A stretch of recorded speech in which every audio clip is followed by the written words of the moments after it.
This YouTube channel does not promote any violent, harmful, or illegal activities.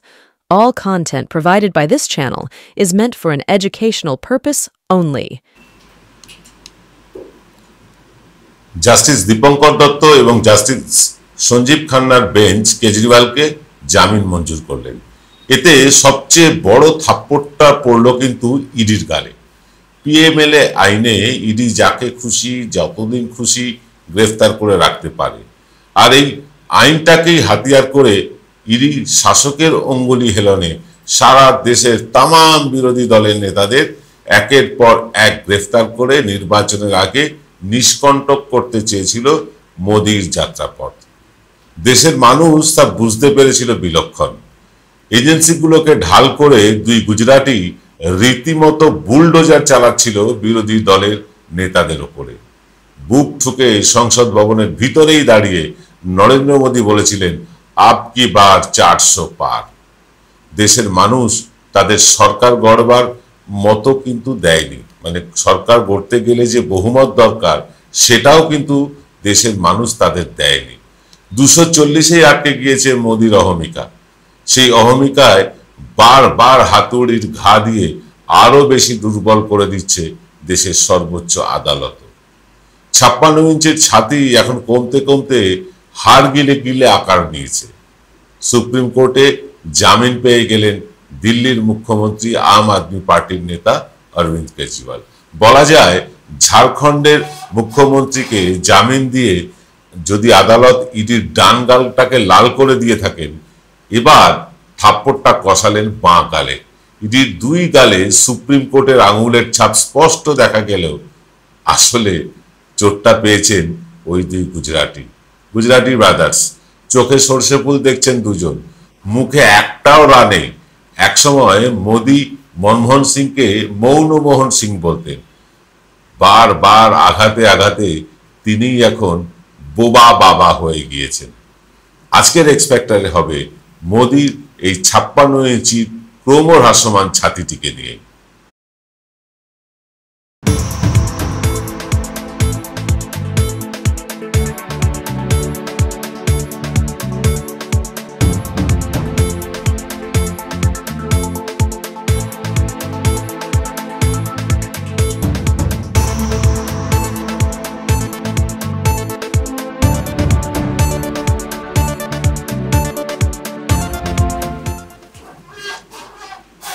নমস্কার, আদাব।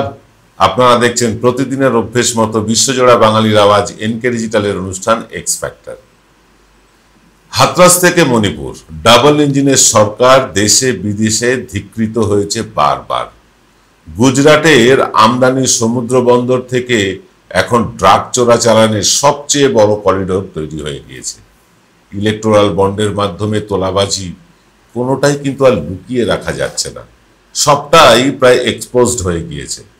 কোনো রকমে নাইডু নীতিশের কাঁধে ভর করে চালাতে হচ্ছে দুই গুজরাটির ভাঙা সংসারকে। কতদিন টিকবে এই জোড়াতালির সরকার?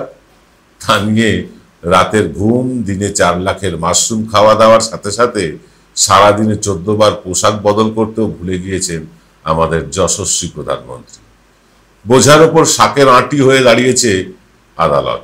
কিছুদিন আগেই পশ্চিমবঙ্গ সরকারের আবেদনে সাড়া দিয়ে সুপ্রিম কোর্ট জানিয়ে দিয়েছে যে রাজ্য সরকারের অনুমতি না নিয়ে রাজ্যের যত্রতত্র সিবিআই হানা দিয়ে গ্রেফতার এবং এফআইআর করা দেশের গণতান্ত্রিক কাঠামোর পরিপন্থী।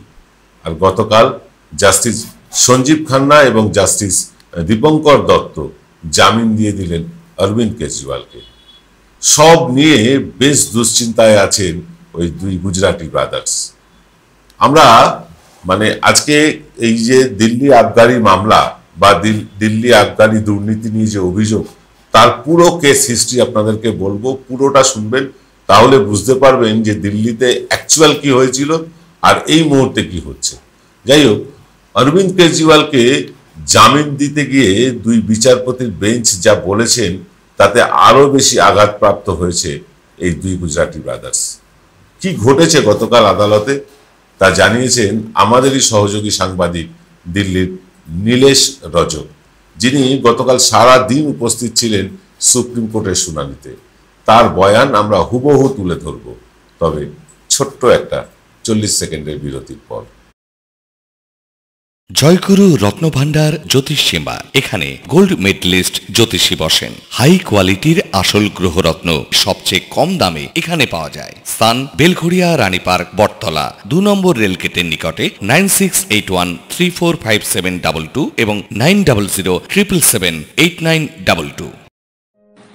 আকাশগঙ্গা ক্যাটারার আপনার বাড়ির যে কোনো অনুষ্ঠান, বিবাহ, অন্নপ্রাশন, অফিস পার্টি, বিবাহ বার্ষিকীর অতিথি আপ্যায়নের বিশ্বস্ত প্রতিষ্ঠান আকাশগঙ্গা ক্যাটারার। আমাদের ফোন নাম্বার হলো 8240033987। ফিল্ম বিরতির পর আপনারা দেখছেন এনকে ডিজিটালের শনিবারের অনুষ্ঠান এক্স ফ্যাক্টর। আগেই একটা ঘোষণা করে দিই, প্রত্যেক শনিবার রাত 9টায় আমরা আপনাদের ফোন কল নিয়ে বিভিন্ন অনুষ্ঠান করি, যার নাম ওপেন ফোরাম। আজ রাত্রে কিন্তু ওপেন ফোরামের বদলে আপনারা দেখতে পাবেন এক্স ফ্যাক্টর। আর আগামীকাল সকালবেলা আমরা করি সাবাস বাঙালি বলে একটা অনুষ্ঠান, তার বদলেও আপনাদের কাছে নিয়ে আসবো এক্স ফ্যাক্টর। যাই হোক, চলে আসি আজকের এপিসোডে। প্রথমে এই চিত্রনাট্যে প্রবেশ হয় সিবিআই এর। তারা জানায় দিল্লিতে নাকি তথাকথিত আবগারি দুর্নীতি হয়েছে। খোঁজ করতে গিয়ে তারা আম আদমি পার্টির নেতাদের বাড়ি, এমনকি গ্রামের বাড়িও রেড করে। ফল কিছু না পেয়ে বলা হয় এই আবগারি দুর্নীতিতে প্রচুর টাকার লেনদেন হয়েছে। এরপরেই চিত্রনাট্যের দ্বিতীয় অবতারের প্রবেশ। মানি লন্ডারিং বা আর্থিক দুর্নীতি হয়েছে, এই কারণে মঞ্চে চলে আসে ইডি। আর ইডির হাতে রয়েছে প্রিভেনশন অফ মানি লন্ডারিং অ্যাক্টের মতন একটা কালা কানুন, যা দিয়ে মাসের পর মাস, বছরের পর বছর তারা তদন্তের নামে যাকে খুশি গ্রেফতার করে রাখতে পারে। কেজরিওয়ালের ক্ষেত্রে দুটো তদন্তই একসাথে সিবিআই ইডি চালাতে থাকে। Prevention of money laundering act অর্থাৎ পিএমএলএ আইনের 19 নম্বর ধারায় গ্রেফতার হন কেজরিওয়াল। এই ধারাতে যে কোনো ব্যক্তিকে তদন্তের দোহাই দিয়ে যত দিন খুশি গ্রেফতার করে রাখা যায়। কিন্তু এই পিএমএলএ একটা আইনেরই 45 নম্বর ধারাতে আদালত কিন্তু অভিযুক্তকে জামিনও দিতে পারে। আমাদের সহযোগী নীলেশ জানাচ্ছেন, আদালত প্রথমে মামলাটি উচ্চতর বেঞ্চে পাঠাতে চেয়েছে আর কি, অর্থাৎ 2 জন বিচারপতির বেঞ্চ থেকে 3 জন বিচারপতির বেঞ্চের কাছে পাঠানোর কথা বলা হয়েছে। প্রধান বিচারপতি মাননীয় DY চন্দ্রচূড় ঠিক করবেন এই 3 জন বিচারকের নাম। তবে জাস্টিস দীপঙ্কর দত্ত এবং জাস্টিস সঞ্জীব খান্নার বেঞ্চ এও পরিষ্কার জানিয়ে দেন যে যতদিন না উচ্চতর বেঞ্চ গঠিত হচ্ছে ততদিন তো অরবিন্দ কেজরিওয়াল জামিনে মুক্ত থাকবেনই, উপরন্তু উচ্চতর বেঞ্চ গঠিত হলেও যতদিন না বিচার প্রক্রিয়ার মাধ্যমে কেজরিওয়ালকে দোষী সাব্যস্ত করা হচ্ছে ততদিন ইডি তাকে গ্রেফতার করতে পারবে না। অর্থাৎ অনেক বড় জয় হয়ে গেল আম আদমি পার্টির অরবিন্দ কেজরিওয়াল। মানে ইডির হাত থেকে কিন্তু এবার ফসকে গেলেন কেজরিওয়াল। তাহলে কি তিনি এখনই জেল থেকে ছাড়া পাবেন? না, আপাতত তাকে জেলেই কাটাতে হবে, কারণ সিবিআই এর করা মামলাটিতে তিনি জামিন পাননি এখনো। সিবিআই এর মামলায় সিবিআই আদালতকে জানিয়েছে যে অরবিন্দ কেজরিওয়াল এই আবগারি দুর্নীতি কাণ্ডে নিজের মুখ্যমন্ত্রীর পদকে ব্যবহার করেছে।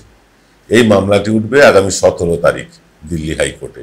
সেখানেও যদি অরবিন্দ কেজরিওয়াল জামিন পেয়ে যান তাহলেই তিনি জেল থেকে ছাড়া পেয়ে যাবেন, এটা নিশ্চিত।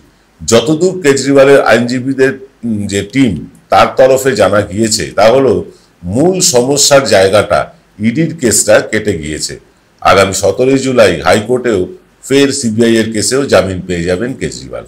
ইডি সাপ্লিমেন্টারি চার্জশিট দাখিল করে কেজরিওয়ালের মামলাটিকে কিন্তু দীর্ঘতর করে তাকে বন্দি করে রাখার একটা চেষ্টা চালিয়েছিল।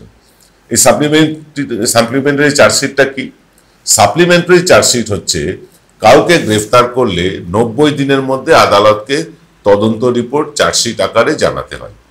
তদন্তকারী সংস্থা এটা জানায়। তদন্তকারী সংস্থা যদি 89 দিনের মাথায় সাপ্লিমেন্টারি চার্জশিট জমা করে আদালতে, অর্থাৎ তারা যদি বলে যে না তদন্তে আমরা এই 89 দিনে এতটা এগিয়েছি, আরেকটু তদন্তের দরকার, তাই সাপ্লিমেন্টারি চার্জশিট দেওয়া হয়। যদি এই সাপ্লিমেন্টারি চার্জশিট জমা হয় তাহলে আবার এই তদন্তকারী সংস্থা আরো 90 দিনের জন্য অভিযুক্তকে তদন্তের স্বার্থে মানে আটকে রাখতে পারে, বন্দি করে রাখতে পারে।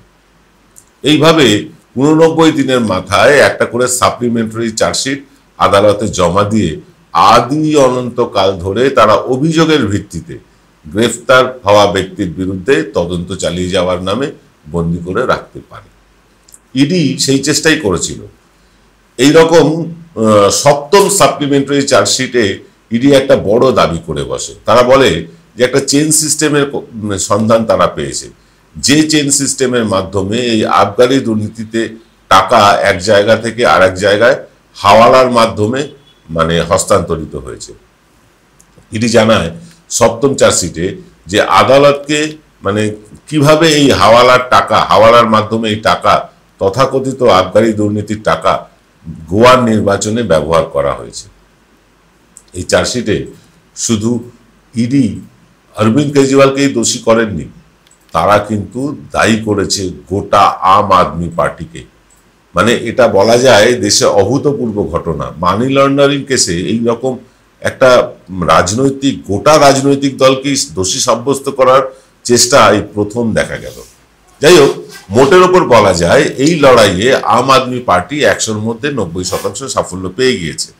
বাকি 10%-এর ফয়সলা হতে চলেছে দিল্লির হাইকোর্টে আগামী 17 জুলাই। আমাদের কিন্তু তীক্ষ্ণ নজর থাকবে। নীলেশ রজক আমাদের সহযোগী সাংবাদিক, আমাদের সহযোগী সাংবাদিক, তিনি একদম কড়া নজর রাখছেন সেদিকে, যাতে আপনাদের কাছে আমরা সব আপডেট দিল্লি থেকে সরাসরি পৌঁছে দিতে পারি। আর আপনাদের নজর থাকুক এনকে ডিজিটালের পর্দায়। এই পর্যন্তই, নমস্কার।